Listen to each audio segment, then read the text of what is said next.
Potter Stewart famously said about pornography, "I know it when I see it." And most Americans are definitely seeing it. But not everyone is happy about it. Since 2016, lawmakers in at least 17 states have introduced legislation declaring pornography a public health crisis. A majority of Americans disagree, possibly. Still, studies have shown that X-rated content can normalize aggressive behavior and shape how some are, how shall we say, getting it on.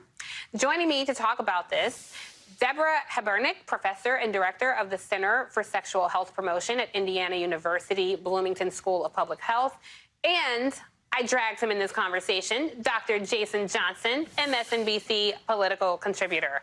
But I want to start with you, doctor, because look, in reading about this, I was really surprised at how many young people are consuming pornography. Jason and I are the age, I remember, we watched Cinemax when we were little, and you saw those squiggly lines. Like, that was the most X-rated image you would see. And to have kids with these in their hands to satisfy their curiosity. I'm curious how you have seen this access to porn impact sexual behaviors in young adults. Yeah, it's a great question. We do know that sexual behavior among young people is changing. So we now see some pretty surprising rates of what many people consider aggressive sexual behaviors or rough sex among young people, such as choking during sex, so where a person uses their hands or a belt or a cord to squeeze the neck, a whole range of rough sex behaviors. And I think that's the biggest change that we're seeing is more rough sex among teenagers and among young adults. And not just seeing the behaviors, but a real perception that it's mainstream and everybody's doing it. And because everybody's doing it, we don't even have to talk about it.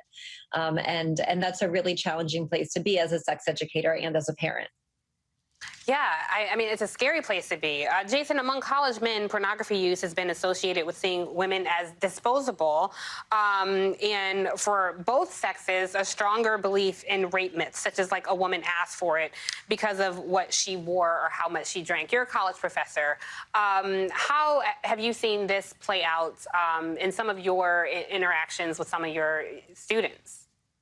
So, Tiffany, a couple of years ago, I taught a pop culture and politics class, and we talked a lot about pornography. And I pointed out at the time that, the myth was that there was always some inappropriate professor who had some kink who would be like, I'm going to show my class pornography in order to sort of, enjoy themselves. But I pointed out to my students that a lot of the racial and psychological messages in pornography are really important for them to interpret and dig through, because at the end of the day, pornography and pornography consumption is one of the most realistic indicators as to where Americans are for a lot of reasons. Unlike books, unlike magazines, and a lot of other things, pornography it's directly hitting the brain. It's what people want to see in the privacy of their own homes. So if you're seeing messages that are racist, if you're seeing messages about Black women constantly being degraded, if you're seeing messages of sex always being associated with power and violence, that does get to the minds of these students. And what it can lead to, look, in the most positive way, it can allow students to explore sexualities that maybe they've been ashamed of. If you're an LGBTQ student and you're in a very conservative area, maybe queer sex, the only way you can get it is through porn. So it's a good thing. But on the negative level, some of these students are picking up that all sex is this violent, push yourself through the door, attack somebody else sort of thing. And they don't learn normal courtship and the kinds of things that actually make sex mutually enjoyable as opposed to just a power exercise. Yeah, Jason makes a good point, Dr. Herbenick, because I think it's impacting the way younger people are dating and emoting and engaging each other, because in some of the research, your research and other research I've read, people start to view sex as something you do to another person instead of with another person. How can young people unlearn this behavior if pornography is where they're learning about sexual engagement? Yeah, there's been a big push in sex education toward creating pornography literacy programs and to integrating those into sex education, because we do know now that most teenagers watch porn. They watch it alone, they watch it with friends, and they send links to each other, even at very young ages in middle school. So the average age for boys at first seeing pornography is about 13 and a half. That's the average. For girls, it's a little bit older, around 17, 18, but again, that's an average. And so young people are seeing this. So getting people to think critically about it, to ask themselves and each other questions about what they're seeing, how people are being portrayed, to again unpack issues both around racism and around misogyny are really important, because the people who are being really aggressed against generally are Black women and women more generally. There's a lot of fetishization happening within within porn as well. And it doesn't just stay within porn. It does sort of leak out into people's interpersonal lives, and also gets transmitted through other media. So when we ask young people where they learn about some of the types of sex that they're having, pornography is a big one, especially for young men.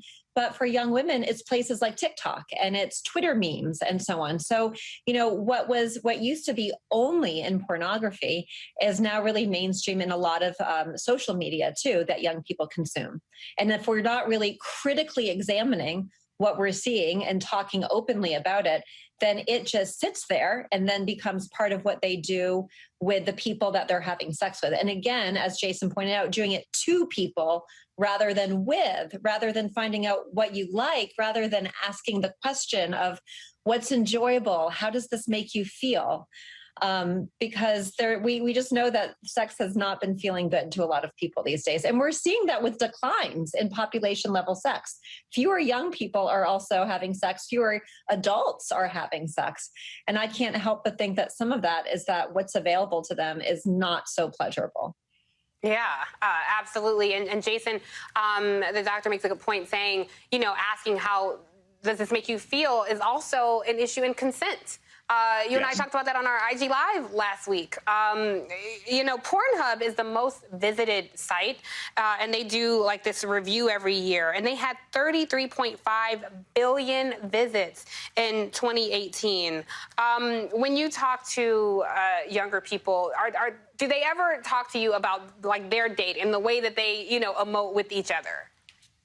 So yes and no. One, I have to point this out because this is what I was saying about how sometimes pornography consumption can teach us a lot. Pornhub has very good white papers. Like the data analytics that they collect for what pornography people consume after the presidential election of 2020 or after the Super Bowl or during the holidays, it's actually really fascinating as a social scientist. And I've looked at that data. I'm like, wow, okay, this is how people sort of process things in the privacy of their own homes.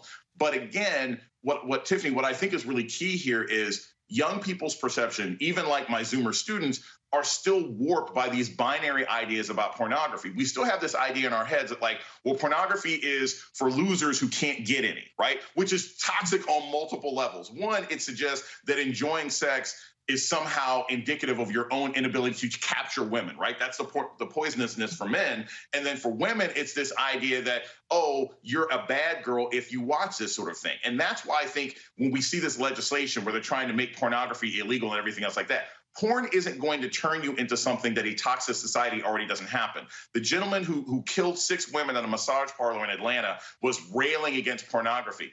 Porn didn't make him kill those people. He was going to be an angry incel regardless. So we have to make sure that we stop using porn as a catch-all for deeper problems in rape culture in America. Porn is a symptom. It has never been the root of our problem.